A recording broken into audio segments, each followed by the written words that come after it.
we're driving down the road, and the jungle gets taller and taller as we're driving, and eventually it crests over, like forms a full arc over the road, just like this mass of dense vegetation, and someone had hacked out like this kind of archway through the jungle. And we're like, okay, we're really getting deep into this forest jungle here. And we stop, and the real estate agent, the seller side real estate agent, puts on these big boots, and I'm like, okay, like what does he know that we don't know?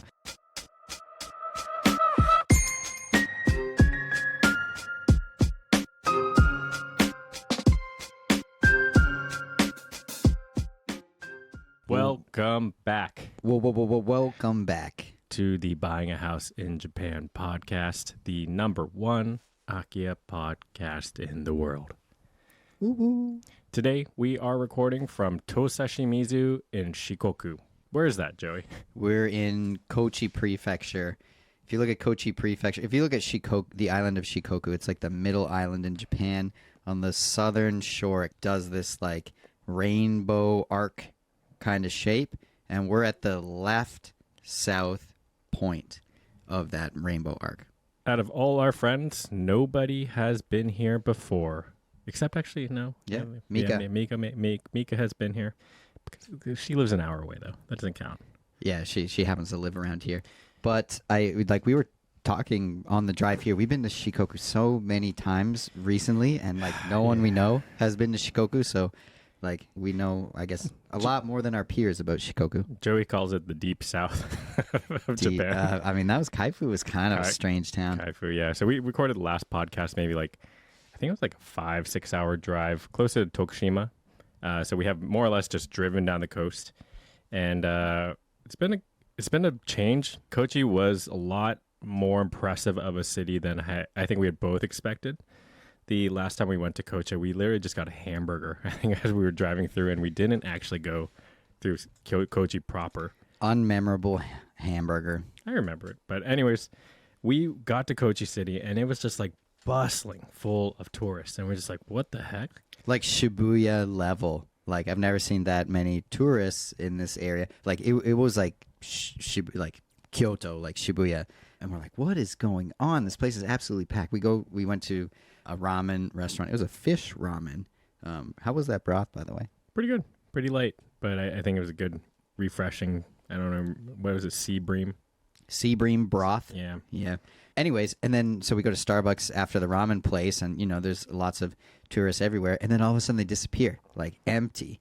And later, I had some kind of like strange itch on my arm.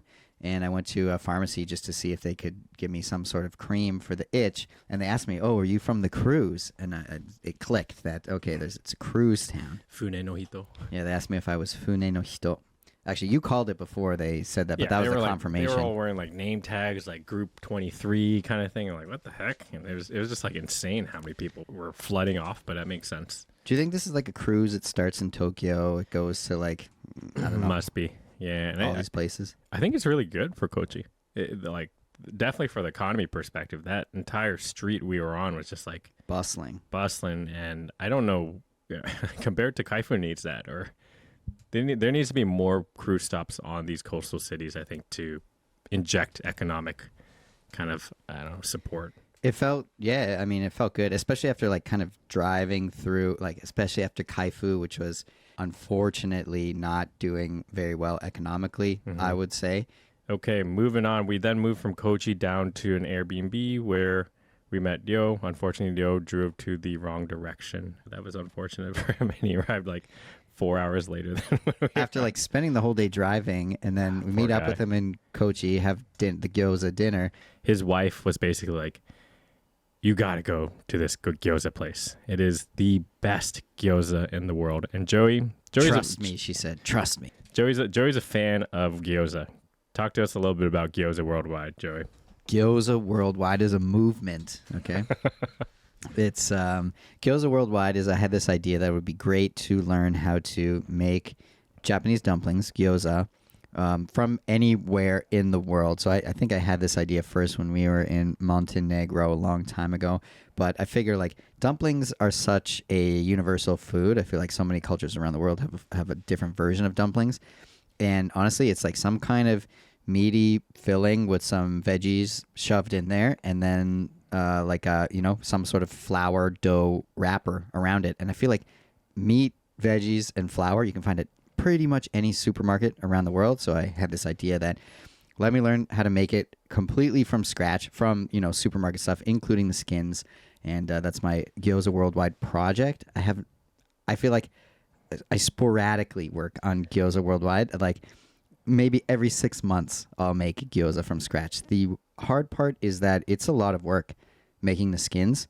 Sorry, not only making the skins, making the filling too is like also, takes a lot of work. And then on top of it, you have to fold all the dumplings and then cook them. So I feel like this is just like, it's labor intensive. Do you take the water out of the cabbage with the salt? Most definitely. You got it. That's the key. Learn that from Talasi, your friend from Hawaii. It works. You can do it, and I'm getting better at making the skins, but it is just labor intensive. That's why the project is proceeding at a snail's pace.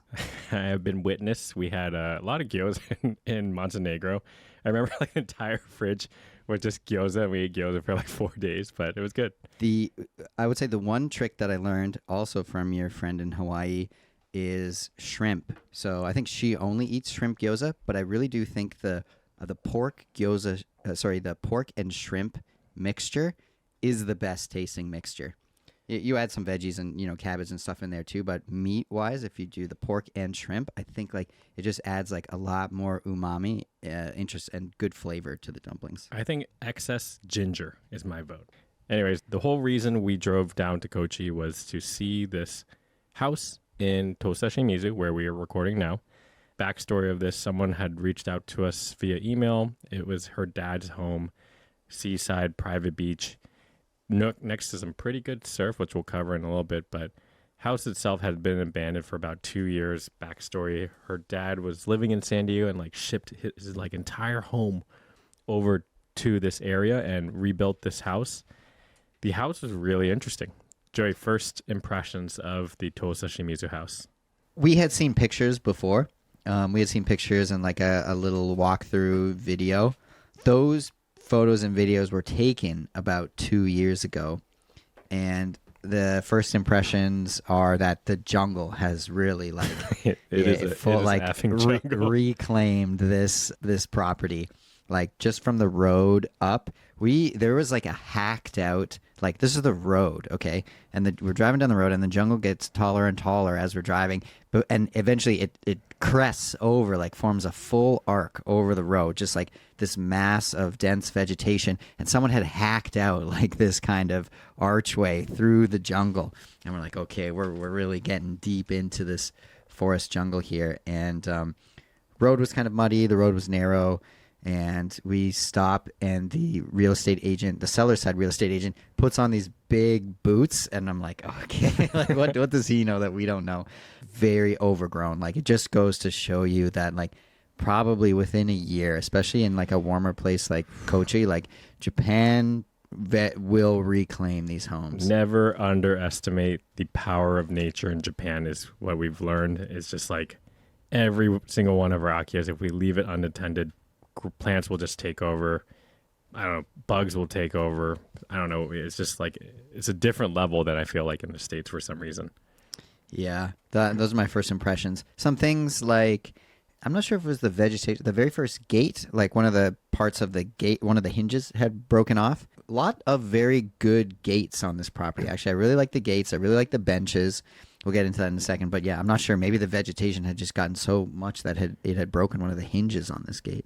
Yeah, to further paint the scene, we're driven up, and we're actually filming a video with one of our friends, Maigo Mika, who's helping us direct. So she has been filming the background. Shout out to Maigo Mika. Follow her channel. Her, YouTube Jesse, channel. and Pancake are cool people. But anyways, as Joey mentioned, the real estate agent was in front. He put on these boots and he literally pulls out like these gardening scythe tools. Oh, yeah. And we're just like, oh boy. And he goes through the gates and he just starts like hacking away at the weeds. Like he's done this before, obviously. But the weeds are probably like, I would say at least chest high. Yeah, like he's got this machete on the end of a pole here. He's looking clean though. He's like waxed hair, like dress shirt, but with these boots just like slicing down the weeds. Yeah, so hats off to him. But this property is huge. So painting the picture more, it's on like this hillside forest, very close to the ocean, very, very secluded, very, very quiet area. I'd say like I was looking at the trees. There's like 100 different types of green trees. So nature is here, and it's really us versus nature. But he's hacking away. He comes upon the house, and it looks, I think, very unique. The most unique akiya we have personally seen to date, in my opinion. First, you come up to his garage. So the dad of the person that's now trying to sell the house, Japanese-American man, came over from San Diego, and he put a bunch of stuff in a shipping container. And actually, it was a very large shipping container. It looked like a double wide. I don't know if that exists or not. He might have had 3, actually. Yeah. Yeah, we'll get into it. But yeah, anyways, we'll get into what was in the shipping container because it's relevant to the house. But anyways, the first thing you go through the gate I was mentioning it's like a very large gate, first of all. You go through that and you come up to this 3-car garage that is this old shipping container, but then converted into a garage. And there's a real like A-frame roof on top. And that's the first thing you see. We didn't actually get to see the inside of the garage, but like large garage fit for 3 cars. So he had brought over pretty much his entire house from the U.S., I think, and plopped it in Japan. But from there, we go up like more stone steps. This whole way, we've got spider sticks. So me and I don't know who had the stick, Rio at that time. I think maybe you were the main spider stick man. So like because the spiders here, especially in kind of like the foresty, jungly areas, can get quite big, and their webs like are very strong, and so you don't want to walk into those. But so yeah, we're like kind of like spiders sticking our way up, waving a stick in front of us. Going through like grass is very tall, lots of plants come over. I think it's interesting. Like what I found really interesting was that the vegetation has really taken over, and like we were finding things later around the house buried under the vegetation. Like I'm sure there's a ton of things that we missed, but even finding the stepping stones going up to the house, it was kind of difficult through the vegetation. We get up there, and there's kind of some more sheds, this time in more of like a Japanese tea house style sheds. There's a lot of nice stone benches. We get up to the house, and the genkan, the entranceway, has these massive tree pillars of the house. Quite an impressive entranceway, I would say. The owner had spent a lot of money or maybe a lot of energy on making these unique things. So yeah, huge tree trunks. This house is not a Japanese house, I would say.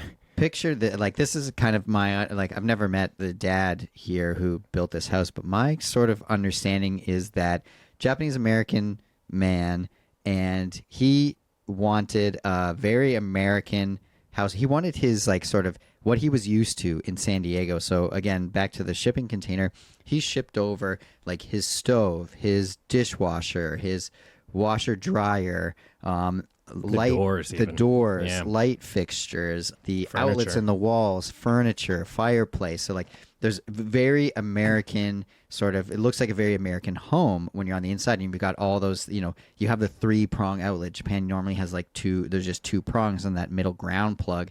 If you bring something over, it won't fit in the walls here. He had those 3-pronged outlets. So my understanding of this house is like what this man wanted out of the house was to have his San Diego kind of house here, plus he had built onto this house. So there was like the American half, and then there was the Japanese half. So there were tatami rooms on the other side, but it goes even further than that. He had a whole sort of tea ceremony. It wasn't just one room. It was a tea ceremony, like multiple rooms built around tea ceremony.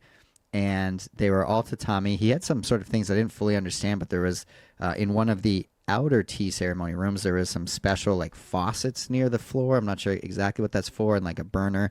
And he also had the irori, having a hard time saying that now, irori, which is like the that little stove. You pull up a small center tatami mat, and there's like a little charcoal burner in the middle of the floor. I'm not exactly sure what it's used for. Maybe tea ceremony stuff. He didn't really want to show us that. He like pulled it up. I was like, all right, cool, man. He did want to show it. Yeah, he did. Yeah. We weren't asking for it. It's cool. But it said, I think the owner had bought this house first and then added on these annexes with his Western kind of style. So it's very clear, like as you walk past, I think the kitchen, all of a sudden it becomes a Japanese house with the tea ceremony room, with the kind of hidden rooms. And I think with that, you also see the aging difference of the two sections. The Japanese side was very, very in need of some love, I would say. Like a lot of floors were sunk in. It just felt a little bit mustier there. But it also had a lot of style, which I think is very unique. And I haven't seen style. I haven't seen a tea ceremony room like that in any of the akiyas we purchased or gone in. This man had like a very specific idea when he built this house. Unique taste. Unique taste. Which I think is good. You know, it's not the boring 1980s, you know, whatever house we're typically seeing. So it was an honor to take a look at this and have Kay the owner's daughter, let us go in. But, you know, house-wise, I think it's maybe around 2,000 square feet, maybe 1,800 square feet. So very, very big house. So half the house is Japanese rooms, half the house is like a Western rooms, like high ceilings, big bedroom, not the common Japanese house, like as Joey mentioned, Thanksgiving turkey oven, which is very, very uncommon for the landlord, the New York landlord special is the exact same stove and oven unit that I had in my first apartment in East Village. I think the best part though was the bathroom. Was that in the master bedroom? Like, you had like the hinoki tub, the Japanese, is that cypress hinoki? Some kind of Japanese wood tub with like copper finishings on it and like a bunch of rocks in the, you know, stone tile. It was really nice. The bathroom was the master bedroom, like ofuro room, was really nice. Now, some of the downsides, it definitely needs some renovation. It's not ready for someone to just buy it and live in it. Yeah. One of the not alarming things, but like we were walking around and the real estate agent just started like smacking the wall. And we're like, what is this guy doing? Supposedly, I think there's either like a weasel nest in He said they don't nest, though. Okay, like a weasel, maybe. What was he doing then? He was just like... Maybe they do nest. Who knows? He was just like knocking the walls and like, what are you doing, dude? He's like, there might be weasels here. There might be a weasel in the roof. Yeah, so some of those stains could be from weasel droppings or things like that. But the roof had been, so there was some moisture damage on the ceilings in several rooms, but he did say the roof was redone. So I don't, we didn't touch, like, the ceilings are very high, again, kind of American household, so I couldn't go touch them, but to see if it was still wet. But according to the real estate agent, the roof was redone recently. Mm-hmm. So I think overall, Joey, what would you give the condition of the interior and what would need to be done to bring it up? Okay, tough question. Personally, I think I would rate the interior quite low. I think that a lot of gutting needs to be done. So a lot of the American half of the house had carpets. Rip out the carpets. I think like a deep clean everywhere for sure. Like, dead flies on the floor. Actually, we'll get into the crabs. Dead crabs. Cool crabs. On the floor. Well, yeah, actually, there's a lot to talk about crab-wise. There are millions of crabs around this house. We'll talk about that in a second. But yeah, sort of varmints and critters had come into the house and I guess couldn't get back out, and so they've died there. You want a number from 0 to 10? I'm going low. I'm going 4. 4. Okay. Yeah. Condition of the inside of the house, a 4. I think it's higher. Like, we saw it in like a true, had it been touched for 2 years state. I think it could have been much, much worse. Let's hear your rating. I would say the condition of the Japanese side, 5. The Western side, 6.5.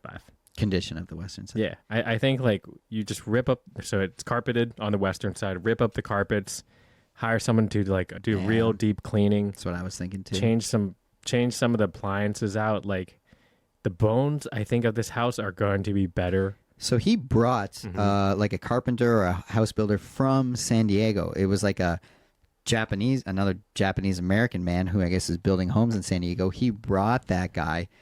He sent the 3 shipping containers over. He brought this Japanese American builder over with him. So is it built to an American standard? Like, I guess it. I think must be. So, like, it's American doors. They use the American crown moldings. Like, everything looks quite American. So I would say this is built to last longer maybe than Japanese build style. But, we had actually talked to Mika, like, who's the right person for this kind of project? I think someone who's a US DIYer could do really well here, because it's basically working on an American house, but also having a Japanese side of the house too. So I'd said it with you a couple times, like, had this been our first house instead of Beppu, I think we would have had a lot of fun. Yeah. I agree. Now that we're jaded 2 years later, a little bit too big of a project for us. TBC has gotten us soft, I think. We're soft akiya boys. Hey, we did J-Lux, our first Beppu house. That was a pretty good adventure. How much money do you think this would need to take to get to like a comfortable to sleep in? I think what I would do, if let's just say I bought this house, I would focus on the American side first, which is the kitchen, living room, and main master bedroom. I would rip out the carpets. I would put new flooring, just to get it to livable, like almost like a V0. Like, maybe this isn't its final form, but I want to be able to use this house sooner than later. I would put in some sort of flooring, maybe something cheap, wallpaper on the walls. Like, I would kind of do that, the TBC KK20 style lipstick on a pig renovation, just to get it livable first. Mm-hmm. And I think that can be done quite cheap. Yeah, I would just wall off the Japanese side and just like focus on the Western side. I think you could get $10,000 is my prediction on getting the interior to make it livable. Pretty, and I think if you put another 30 to 50,000, you can make it pretty banging. Yeah, is my opinion. Okay, let's talk about the outside and all right, Tomb Raider. Private beach, everybody. We haven't even mentioned the most specialist part in my mind. We'll get to it. We'll save the best for last, but this house does have a private beach. Okay, Joey was acting like Tomb Raider the entire time. Is it Tomb Raider? Laura Croft is the main at first I was saying Indiana Jones, and then I thought it was funnier in my head saying Tomb Raider, so I switched to Tomb Raider. Joey's like running around with a stick being like, I found a pizza oven. They're like, oh, check out what I found. So everybody else was inside, and I wanted to go explore the outside because I thought the outside had a lot of cool stuff, and I liked that I was seeing stuff under the brush. Like, it felt like there was a lot to be discovered out there. So while everybody else was inside, I started walking around the outside of the house and walking around the side. What did I discover first? First, a ton of stone benches, which I think are really cool, and they're numbered too. You're counting them down. Yeah, so I found like 8, 7, 6, 5. I didn't find the other ones, so they're out there.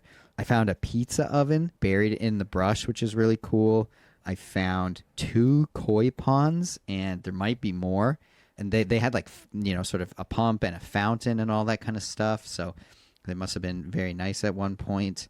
Walking around the other way around the house, we came across behind the tea ceremony rooms of the house. There was like, it kind of looks like a bus stop, I would say, but again, done in that tea ceremony style. It's just like a bench, like kind of like a lean-to, I think, style structure with a bench in it, which was really nice. And, kind of the Sunakabe walls. What else do we see back there? Just to give also like a bird's eye view, the house itself is like a big square-ish type shape with, imagine it like diagonally split Western side and East Western style and Asian style, Japanese style. And then the actual outside, I think the plot must be pretty huge. It must be like 4,000 to 5,000 square feet. Yeah, it feels quite big. Huge lot. And it's just, it definitely is now heavily overgrown, but you could see the remnants of like what was there. And I think if you literally just had someone mow down all those weeds, it would be like such a big, peaceful kind of garden. Let's talk about the crabs. There's crabs everywhere. So these crabs, so they're little crabs. They're small. They're about the size of the width of your thumb, maybe a little bit bigger, width of your middle finger. It seems like they live in holes because I could see some like holes dug in the dirt and crabs down in them. These maybe are like land. We're close to the ocean. We'll get to the private beach in a bit. We are very close to the ocean, but I think these are land crabs because they were living in holes in the rocks. So anyways, there's like a rock wall going around. You know, it's a large plot of land. There's many rock walls, but on one rock wall in the back of the house, there's lots of little crevices for crabs to live. And as we're walking back there, all of a sudden you just see all these little orange faces like duck back into their little hidey holes in the walls. And that wasn't just the only place we saw the crabs. They were literally in lots of different kind of little hidey holes in the dirt, in the mud, in the rocks, in the jungle. They're cool. I know you don't play video games, but it seems like this in when you play, let's say Pokemon or something, this is like when you go to like the ocean region and you start seeing different types of Pokemon. And I really felt like we were in the ocean akiya kind of territory, and that we saw a lot of ocean type things, including these crabs. But yeah, there were literally like, I would say 200 to 500 crabs, not exaggerating, like on these back walls and like all over the property. And it's cool to see. I mean, I hope there were a couple that entered the house. We saw a couple dead crabs in the house. Yep. Like I saw them on the road too as we were driving to other places around the town later. I think it's just like kind of land crab. I don't know. We can look it up, see what kind of crabs they are. As we mentioned, the owner of this property had a very unique vision for both the interior but also the exterior. There are like some really cool gates. There's some really cool structures. There's also some like creepy faces on one of the totems. But I think he definitely put a lot of heart and soul into designing this place to how he wanted to be. And it seemed like this was his escape and like kind of isolation zone. He was a big fisherman and came here for kind of that solitude. But Joey, before we move on to the private beach, what would you rate the outside of the house? I mean, it's like the adventure level's high. I felt like Tomb Raider walking around out there with my spider stick and discovering, like, there was like a concrete pillar that I found. Like, think of like a, I don't know, not a Roman concrete pillar, but like a large concrete pillar that had been knocked down, and then, I don't know, a bunch of jungle plants had kind of grown over it. Like, that felt like Tomb Raider to me. Like, I've seen that exact scene in Tomb Raider PS1. But how would I rate it? Give me a number. The adventure was high. The adventure sort of experience today was high outside. It was a lot of land. There's a lot of stuff going on out there, from pizza ovens to koi ponds to Japanese My Neighbor Totoro bus stop looking thing to staircases to terraced bamboo forest stuff that I didn't even explore. I think the outside is very cool. 8. I would agree with you. I think the potential is incredibly high on the outside. We saw it in, again, the worst state, 2 years of just weeds growing everywhere. So I would also give it an 8. If I were the new owner of this house, I would just pay someone like couple thousand bucks to just go in there and clear it out and just make it nice. I really feel like with a little bit of elbow grease and maybe just outsourcing to folks, you could get this house into a 7 or 8 without too much trouble, is my feeling. Again, we saw it untouched for 2 years, but feelings on the house overall, again, I had mentioned this before.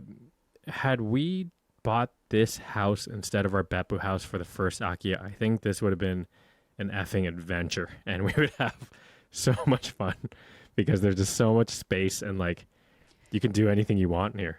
You won't be able to live in it right away. I think that is probably the biggest hurdle for me and you if we were to look at this property in our own current lives to do it. Like, you would have to rent a hotel. Luckily, there's a really cool campsite here. You could actually, we're sitting in the cool campsite right now. We're glamping at the moment. Snow Peak campsite, just like a couple minutes away. So they have an onsen here. They bring you the barbecue set and everything you need to set up. So we're really glamping. We got AC in our rooms here, glamping. So like you could live here and renovate. Okay, so the highlight of the property, and I think our favorite aspect of it, is it comes with a private beach. Yeah, very cool. And like this will tie into like who I think would fit in well with this property. Like, I think kids would love this property. I think everything from the crabs to the space to like all the Tomb Raider-y, like so much room for adventures. So then back to where we parked the cars, where the real estate agent put on his boots. there's a fork in the road, and if you go the other way, again, you're right at the driveway. Basically, at the driveway, it was a 1 minute walk up the driveway to the house, and then if you go 1 minute on the fork, you get to this private beach, which is, I would say, pebbly. It's not like a white sand beach. It's pebbly, and then there's some large boulders in the surf. There was no surf. It was very calm. It's like this bay. And I think outside at the far end of the bay, there was kind of like a surf break anyways. So I don't think you're going to get big waves here. Water was super, super calm, super turquoise, maybe a little milky, but it was very clean water. And we jumped in there. The water was so warm. It's end of October here right now at the time of recording. And the water was very, very warm. Compared to Atami, which we were just at, the water here was way clearer, way warmer, way more turquoise. I feel like the routine would be if, let's say we did buy this akiya and we'd just be working on it, then like end of the day, just jump in the water every day and have a beer. I feel like that would be like a really good routine. And I have a funny memory where like we were recording like, check out this house for the final conclusion of our video, and we see like Dio in the background, like just like stepping on these rocks, like prancing around, he was like prancing, skipping around. I was like, skipping around on the beach. What are you doing? The rocks are sharp, is what he said. They weren't that sharp. But yeah, this property is such a good fit for someone who wants a project, who wants isolation, and doesn't mind being away from the common kind of like cities. It's about 2 hours away from Kochi City, I think, maybe closer to Shimanto. Yeah, can't sugarcoat it. You're buying a project in my mind, but I think as far as adventure goes, this is probably the most interesting akiya we've ever come across. And again, it's in a warm area of Japan, which I personally like. Private beach, cute crabs running around the land, a lot of interesting stuff buried in the bush. I think a handy couple or maybe like a couple friends together could have a really fun time buying this property and renovating it. As for property price, we're still figuring that out with the seller. Honestly, we think it's currently priced too high for what it is, and we will talk to the seller and give her our opinion, because I don't think a Japanese buyer will buy this. We also surfed afterwards, like 15-minute drive down the road. We Finally. we had a really good session. Waves were a little big for me, but I went to the far end of the beach, which was a little more sheltered, and had a great session. Yeah, we've been driving around with boards for the past week or so, and finally we've whipped out the surfboards. About 10 minutes away from the house, there's a surf break called Okinohama, and it's a beach break, but beautiful. Like really good vibes. The people were really nice there. The views were great. The waves, beach break again. I'm not the biggest fan of beach breaks, but quite big. I think it seems like it picked up some of the swell. Some bombs out there. Yeah, it's like, this is a really good place. Really good vacation home, I'd say. It will need a lot of, you'll need to have someone on the ground taking care of the property, but I actually don't think that would be that hard here, given like how many people we saw in that surf lot. Yeah, there must be some surfers that are like down to surf community. Seems cool. Yeah, the food has been amazing. We've had a lot of katsuo, which is like bonito, and they have this style where they like smoke it. Bluefin, I think, is it bluefin too? Yeah, so the food's been really good. The weather's been good. I think this is a much better area, in our opinion, than Kaifu in total. But the house itself, again, I think such a good project house for someone who wants a vacation home. It will really take the right person. You will need to get your hands dirty. It will require, I would have at least 30 to 50K in renovation capital ready. Our agent, Dio, has already seen it, so he can help with the transaction. Other than that, we are going to be posting a YouTube video on this produced by Maigo Mika. We'll probably really release this podcast around that time. But any final thoughts, Joey, on the Tosashimizu house? I think the energy here, like the vibes are good here, I think is like one, like just compared to the other surf spot, Kaifu, we were at before, there's more people, more young people here. People seem friendlier. It even rained for a bit today, but still like spirits were high throughout the day. I think it was a good energy place. Water's warm. too. Joey Water's warm. Water's clear. Water's a great color. Joey wore a 3-2 wetsuit today and was overheating. I was overheating. I was splashing my face. I had to like dunk under the water for a bit. I just think the vibes are good in this area. Just know, I think it is more isolated than other places in Japan. It is a project, but private beach is so hard to get anywhere else in the world. And I think the feeling of you, let's say you do buy this property, the feeling of you every day, I think you could see tangible improvements in the property. Like if you just went at like, okay, we're not hiring anyone, I think like just spending a day chopping down the weeds, you'd really see that progress, which I think it's hard to see that in projects, I feel like in the US. Or I don't know, you just don't have the opportunity at this price point to make a difference in a property. So all right, so we will post this video. We will also put a Akiya Mart link. We are working on it. The photos will probably be a little bit outdated, but please reference our video. Other than that, Joey, Utsukare, you were Tomb Raider today. Glad we didn't get bit by any snakes. That's what I learned. So again, on the aisatsu, Oh no. that's what you say when you get out of the water after surfing. I was saying konbanwa to people because it was kind of 5 p.m. when we got out of the water, and they said otsukare to me. So just know, again, that reminds me of bukatsu, though, when I was in high school. Like when you're done the bukatsu, you're done the activity, it's otsukare. So just know that, people. You get out of the surf, it's otsukare. Joey Sensei, a.k.a. Aisatsu King. Otsukare-sama desu. Otsukare-sama desu. Thanks for listening to this week's episode of Buying a House in Japan. If you find the show helpful, or at least entertaining, give us a 5-star rating. Takes 5 seconds and really goes a long way. If you or someone you know is looking for a Japanese home, check out akiyamart.com, our English-friendly site that lets you browse over 500,000 listings. That's akiya-mart.com to find your dream home in Japan. If you've got questions or feedback, drop us a line. Email contact@akiyamart.com. You can also find us on Instagram as well as TikTok, where we post properties, tips on the home buying process, and updates on our own purchases and renovations. Thanks again for listening, and we'll see you next week. I also forgot, if you have not rated us yet on Spotify, please smash that like button. We're pretty close to hitting 100 at this second. Hopefully by this episode we do, but it means a lot to us. If you have any questions or want to also reach out to us, please feel free to reach out at contact@akiya-mart.com. Thank you so much for listening.